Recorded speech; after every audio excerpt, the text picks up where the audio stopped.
ಹರೇ ರಾಮ. ಸ್ವಭಾಷಾ ಚಾತುರ್ಮಾಸ್ಯ ಇದೊಂದು ಅತ್ಯಂತ ಸುಂದರವಾದಂತಹ ಸಂಕಲ್ಪ ಮತ್ತು ಯೋಜನೆ ಸಂಸ್ಥಾನದವರಿಂದ ಆಗಿದೆ ಅಂತ ಹೇಳ್ಬೋದು.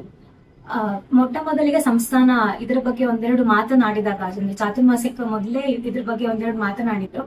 ಆಗ ಅನ್ಕೊಂಡೆ ನಾನು, ಅಲ್ಲ ನಾವೆಲ್ಲ ಕನ್ನಡದಲ್ಲೇ ಮಾತನಾಡೋದಲ್ಲ, ನಮ್ದೇ ಸ್ವಂತ ಭಾಷೆನೇ ಅಲ್ವಾ ಅದು, ಅದ್ರಲ್ಲೇ ಮಾತನಾಡ್ತಿದ್ದವಲ್ಲ ಮತ್ತಿನ್ನೇನು ಅನ್ನೋ ತರ ಒಂದ್ಸರಿ ನನ್ ಮನ್ಸಿಗೆ ಬಂತು. ಆದ್ರೆ ಮರುಕ್ಷಣವೇ ಗೊತ್ತಾಯ್ತು ಅದು ಎಷ್ಟರ ಮಟ್ಟಿಗೆ ಕಲಬೆರಕೆ ಆಗೋಗಿದೆ. ಅದ್ರಲ್ಲಿ ಹುಡುಕಿ ತೆಗೆಯುವಷ್ಟು ಕೆಲವು ಮಾತ್ರ ಕನ್ನಡದ ಮೂಲ ಶಬ್ದಗಳು ಉಳಿದುಕೊಂಡಿದೆ, ಉಳಿದಿದ್ದಷ್ಟು ಇಂಗ್ಲಿಷ್ನ ಜೊತೆ ಅಥವಾ ಬೇರೆ ಭಾಷೆಯ ಜೊತೆ ಅದು ಬೆರಕೆ ಆಗ್ಬಿಟ್ಟಿದೆ ಅನ್ನೋದು ಗೊತ್ತಾಯ್ತು. ಅವಾಗ ಅನ್ಸಿದ್ದು ಅದೇ, ಇದೊಂದು ಅತ್ಯಂತ ಸುಸಂದರ್ಭ, ನಾವು ಈ ಸಮಯದಿಂದನೇ ಇದನ್ನ ಅಳವಡಿಸಿಕೊಂಡ್ರೆ ತುಂಬಾ ಅನುಕೂಲ ಆಗುತ್ತೆ ಅಂತ ಅನಿಸ್ತು. ಈಗೀಗಂತೂ ನಾವು ನೋಡಿದ್ರೆ ಎಷ್ಟರ ಮಟ್ಟಿಗೆ ಇಂಗ್ಲಿಷ್ ನಮ್ಮ ನಡುವೆ ಸೇರ್ಕೊಂಡ್ಬಿಟ್ಟಿದೆ ಅಂದ್ರೆ ನಮ್ಗದು ಬೇರೆ ಭಾಷೆಯ ಶಬ್ದ ಅಂತಾನೆ ಅನಿಸ್ತಾ ಇಲ್ಲ. ಅಯ್ಯೋ ಇದು ಕನ್ನಡವೇ ಅಲ್ವಾ ಅನ್ನೋಷ್ಟರ ಮಟ್ಟಿಗೆ ಯಾವ್ದೋ ಒಂದು ಸಂದೇಶವನ್ನ ಬರಿಬೇಕು ಅಂತಂದ್ರೆ ಅದರಲ್ಲಿ ಬರುವಂತಹ ಎಲ್ಲ ಶಬ್ದ ಇಂಗ್ಲಿಷ್ ಇರುತ್ತೆ.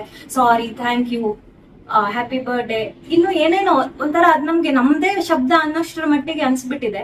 ಅದಕ್ಕೆ ಪರ್ಯಾಯ ಪದ ಕೂಡ ಇಲ್ವೇನೋ ಅನ್ನೋಷ್ಟು ಅನ್ಸ್ತಾ ಇರತ್ತೆ. ಹಾಗಾಗಿ ನಾವು ಸಾಧ್ಯ ಆದಷ್ಟು ನಮ್ಮ ಮಾತೃಭಾಷೆಯನ್ನ ಅಥವಾ ತಾಯ್ನೆಲದ ಭಾಷೆಯನ್ನ ಆಡೋ ಪ್ರಯತ್ನ ಮಾಡೋದು ತುಂಬಾನೇ ಒಳ್ಳೇದು. ಇಲ್ಲಾಂತಂದ್ರೆ ಮುಂದೆ ಮುಂದೆ ಹೋದಂಗೆ ಮೂಲ ಅನ್ನೋದು ಉಳಿಯೋದೇ ಇಲ್ಲ, ಬೇರೆ ಭಾಷೆಯಲ್ಲಿ ನಾವು ವ್ಯವಹರಿಸುವಂತೆ ಆಗತ್ತೆ. ಅದರಿಂದ ನಮ್ಮ ಒಂದು ಮನದಾಳದ ಮಾತನ್ನ ಬಹುಶಃ ಹೊರಹಾಕೋದು ತುಂಬಾನೇ ಕಷ್ಟ ಕೂಡ ಆಗಬಹುದು.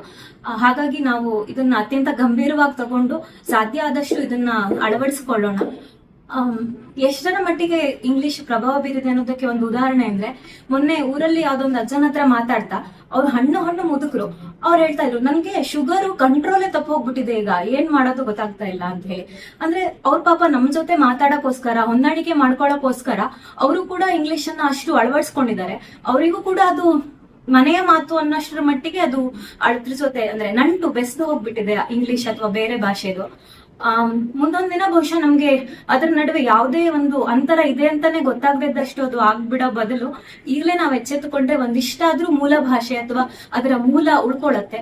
ಮತ್ತೆ ಯಾವುದೇ ವಸ್ತು ಅಥವಾ ವಿಷಯ ಅದು ಸ್ವಂತಿಕೆನ ಉಳಿಸ್ಕೊಂಡ್ರೆ, ಅದರ ಪರಿಶುದ್ಧತೆ ಉಳಿಸ್ಕೊಂಡ್ರೆ ಮಾತ್ರ ಅದರ ಬೆಲೆ ಜಾಸ್ತಿ ಅಂತ ಹೇಳ್ಬೋದು. ಹಾಗಾಗಿ ಭಾಷೆಯನ್ನು ಕೂಡ ನಾವು ಸಾಧ್ಯ ಆದಷ್ಟು ಅದರ ಸ್ವಂತಿಕೆನ ಉಳಿಸ್ಕೊಳ್ಳೋ ರೀತಿಯಲ್ಲಿ, ಅಂದ್ರೆ ಮೂಲ ತತ್ವವನ್ನ ಉಳಿಸ್ಕೊಳ್ಳೋ ರೀತಿಯಲ್ಲಿ ನಾವು ಅದ್ರ ಮೇಲೆ ಶ್ರಮ ಆಗ್ಲೇಬೇಕು. ಹಾಗಾಗಿ ಸಾಧ್ಯ ಆದಷ್ಟು ಮನೆಯ ಮಾತನ್ನ ಅಥವಾ ಮಾತೃಭಾಷೆಯನ್ನ, ತಾಯ್ನೆಲದ ಭಾಷೆಯನ್ನ ಆಡೋಣ. ಅದರ ಮೂಲಕ ನಾವು ಸಂಸ್ಥಾನದ ಸಂಕಲ್ಪವನ್ನ ಸಾಕಾರಗೊಳಿಸೋಣ ಅಂತ ಹೇಳ್ತೇನೆ. ಹರೇ ರಾಮ.